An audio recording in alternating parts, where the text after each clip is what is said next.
एकछिन कल्पना गरौँ त, आफ्नो जग्गाको सबैभन्दा महत्त्वपूर्ण सरकारी प्रमाण श्रेष्ठ आगलागीमा परेर खरानी भयो। अब के गर्ने?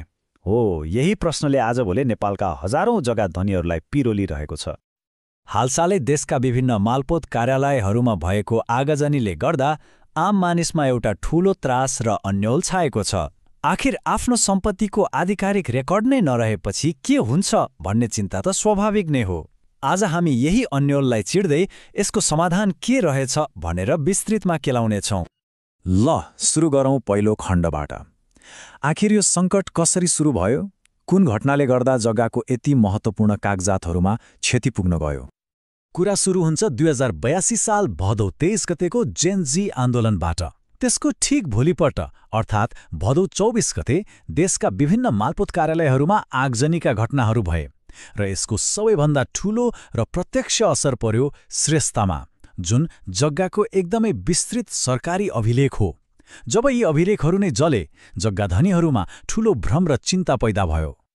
त्यसो भए यो आगजनीको चपेटामा को परे त? खास गरी ती जग्गा धनीहरू जसका रेकर्डहरू आगजनी भएका कार्यालयहरूमा थिए। हेर्नुस् त, काठमाडौँको कलञ्ची, चितवनको भरतपुर, कास्कीको पोखरा अनि पश्चिम नेपालका नेपालगञ्ज, बुटवल र धनगढी जस्ता प्रमुख मालपोत कार्यालयहरूमा सबैभन्दा धेरै क्षति भयो। तर एउटा रोचक कुरा के छ भने मधेस र कर्णाली प्रदेशका कार्यालयहरू चाहिँ यो घटनाबाट लगभग अछुतो रहे। अब यस्तो सङ्कट र चौतर्फी अन्योलका बीच सरकारले कसरी कदम चाल्यो त? ल, अब समस्याबाट समाधानतर्फ लागौँ र हेरौँ सरकारले ल्याएको नीति कस्तो थियो। यो अन्योलको बीचमा अनिल कुमार सिन्हाको नेतृत्वमा रहेको भूमि व्यवस्था मन्त्रालय तुरन्तै एक्सनमा आयो र एउटा नीतिगत व्यवस्था ल्यायो। यसको मुख्य उद्देश्य एकदमै स्पष्ट थियो, जग्गा धनीहरूलाई अनावश्यक झन्झटबाट बचाउने र जलेका रेकर्डहरू फेरि बनाउनका लागि एउटा भरपर्दो र सुरक्षित बाटो देखाउने। ल, अब अगाडि बढ्नु अघि दुईवटा शब्दहरूमा एकदमै क्लियर हौँ है। पहिलो, श्रेष्ठता। यो भनेको मालपोत कार्यालयमा रहने जग्गाको सम्पूर्ण विवरण भएको आधिकारिक सरकारी फाइल हो। र दोस्रो, लाल पूर्जा। यो चाहिँ त्यही श्रेष्ठताको आधारमा जग्गाधानीलाई दिइने स्वामित्वको प्रमाणपत्र हो। याद गर्नुपर्ने कुरा के हो भने आगजनीमा नष्ट भएको जग्गाधानीसँग हुने लाल पूर्जा होइन, अफिसमा हुने श्रेष्ठता हो।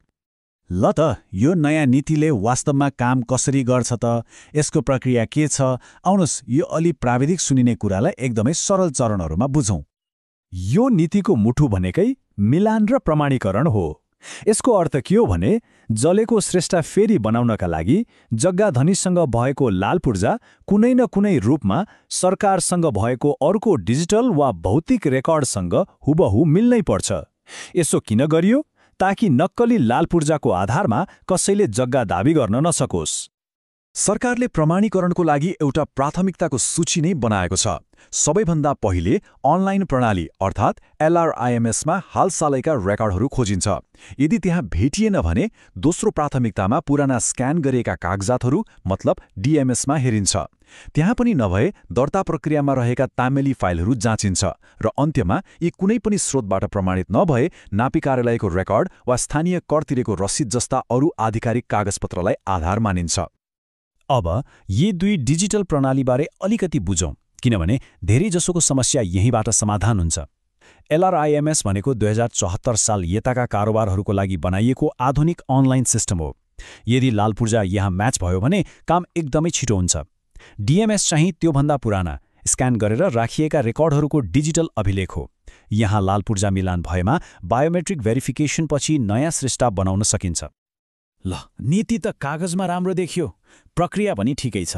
तर खास प्रश्न त यो हो नि, यसले फिल्डमा साँच्चै काम गर्यो त? यो कतिको प्रभावकारी साबित भयो? र जवाफ एकदमै उत्साहजनक छ। यो नीतिले लगभग 99% जग्गा धनीहरूको समस्या समाधान गरेको देखिन्छ। यो तथ्याङ्कले सरकारको विभिन्न तहमा रेकर्ड राख्ने प्रणाली कति महत्त्वपूर्ण रहेछ भन्ने कुरा पनि देखाउँछ। यो कुनै हावाको आँकडा होइन। सबैभन्दा बढी प्रभावित क्षेत्र कलङ्की मालपोतका प्रमुख अधिकृत रविन ढकाल आफैले यो कुरा पुष्टि गर्नुभएको छ। उहाँको अनुभवले यो नीति जमिनमा कतिको सफल भयो भन्ने वास्तविक चित्र नै देखाउँछ। तर कथा यतिमै सकिँदैन।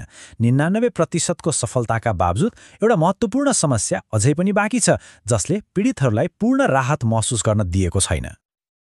सरकारले प्रक्रियालाई सरल बनाएर ठूलो राहत दिएकोमा कुनै शङ्का छैन, तर यसमा एउटा यस्तो पक्ष छ जसले गर्दा यो समाधान पीडितका लागि पूर्ण रूपमा निष्पक्ष भयो कि भएन भन्ने गम्भीर प्रश्न खडा हुन्छ।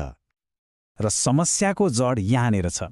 सङ्घीय सरकारले पीडितलाई सहयोग गर्न नीति त बनायो, तर नयाँ कागजात बनाउँदा लाग्ने दस्तुर वा शुल्क तोक्ने अधिकार प्रदेश सरकारहरूको हो, र अहिलेसम्म कुनै पनि प्रदेश सरकारले त्यो शुल्क मिनाहा गरेको छैन। यसको सोझो अर्थ के हो भने आगजनीमा आफ्नो कुनै गल्ती नभए पनि पीडित जग्गाधनीहरूले आफ्नै सरकारी रेकर्ड फेरि बनाउन पैसा तिर्नु परिरहेको छ। प्रक्रिया सजिलो भए पनि यसको आर्थिक भार पीडितमाथि नै परेको छ। र यसले हामीलाई एउटा अन्तिम तर एकदमै गम्भीर प्रश्नमा ल्याएर छोड्छ। प्राविधिक रूपमा समाधान निस्कियो, जुन आफैमा ठूलो उपलब्धि हो, तर जबसम्म पीडितहरूले आफूले नगरेको गल्तीको सजाय स्वरूप पैसा तिरिरहनुपर्छ, के उनीहरूले पाएको राहतलाई पूर्ण राहत भन्न मिल्ला? यो विषय साँच्चै सोचनीय छ।